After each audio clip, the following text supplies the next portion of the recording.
Aujourd'hui au menu, c'est tenon et mortaise à la défonceuse.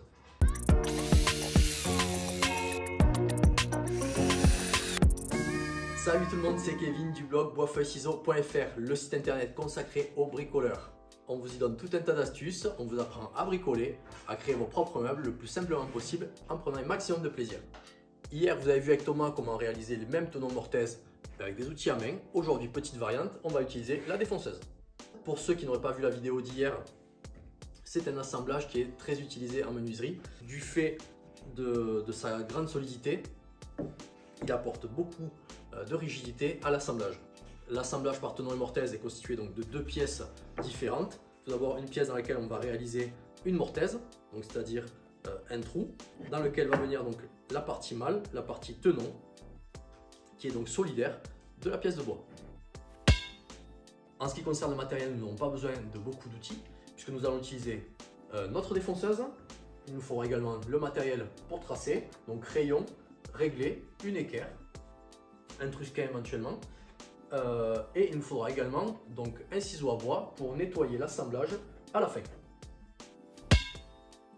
Je commence simplement par repérer l'emplacement de mon assemblage avec un petit trait sur les deux pièces. Ensuite, comme vous le voyez, je représente les extrémités de ma mortaise par simplement deux petits traits. À l'aide d'une équerre, je reporte ces traits.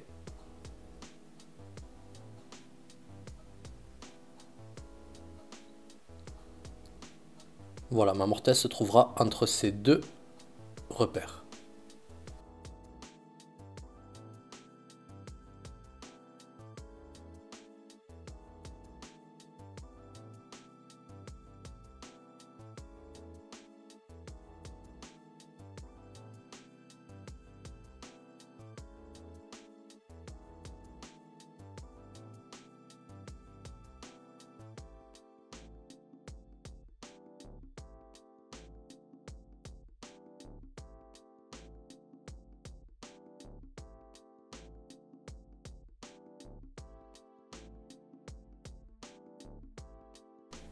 Je trace ensuite l'épaisseur de ma mortaise avant de passer à l'usinage.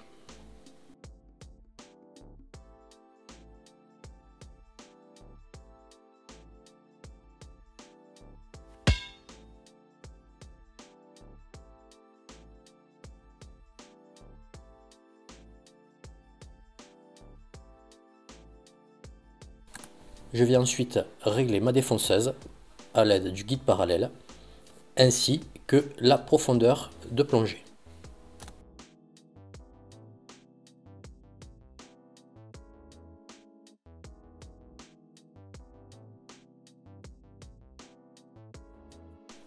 Je commence donc à usiner en faisant bien attention de ne pas dépasser les repères que nous avons tracés juste avant.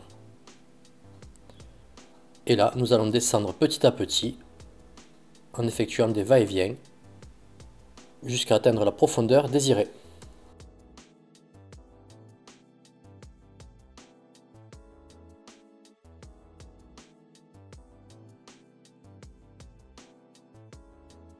Maintenant que nous venons de réaliser la mortaise, nous allons pouvoir prendre précisément la profondeur à l'aide d'un réglé ou d'un trusquin pour la reporter ensuite sur notre tenon. Sans oublier donc de retirer entre 1/2 mm et 1 mm à notre tenon pour laisser de la place à la colle et au bois de travailler.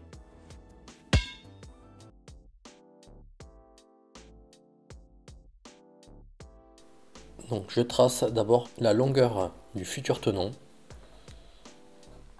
et à l'aide de l'équerre, je viens donc tracer tout le tour de ma pièce le futur épaulement de ce tenon.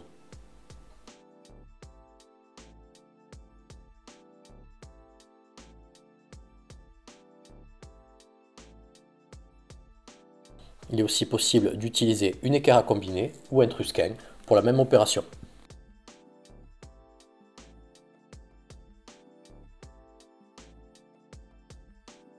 Maintenant, à l'aide de mon trusquin, je vais pouvoir tracer précisément le futur tenon.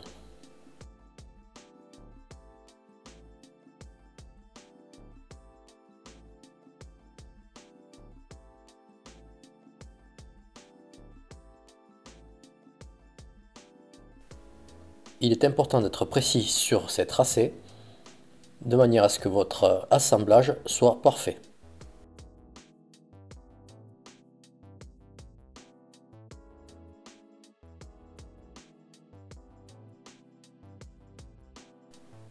J'ai décidé d'avoir un épaulement de 1,5 cm de chaque côté. C'est ce que je suis en train de tracer.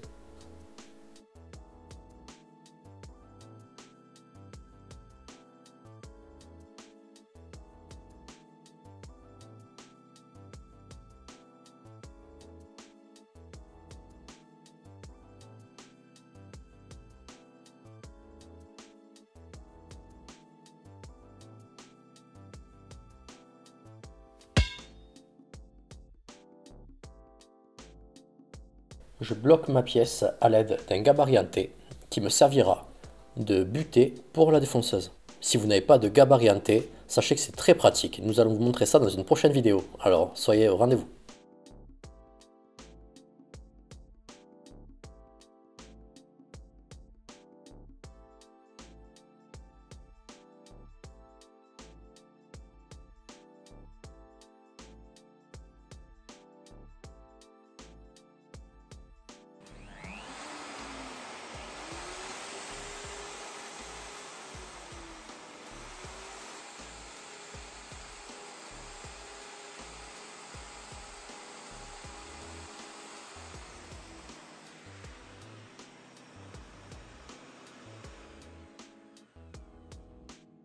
J'effectue donc le défonçage sur les 4 faces en veillant toujours à bien régler à la fois la profondeur de plongée ainsi que le gabarit hanté.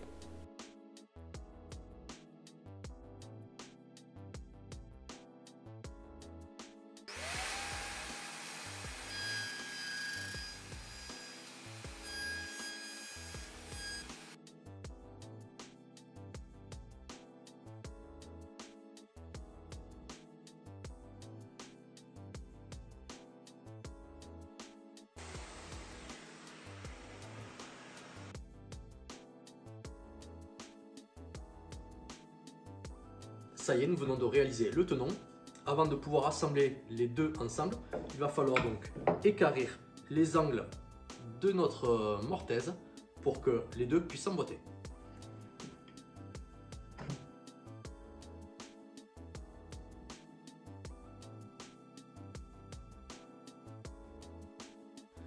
Profitez-en également pour retirer les petits éclats qu'il pourrait y avoir sur le tenon.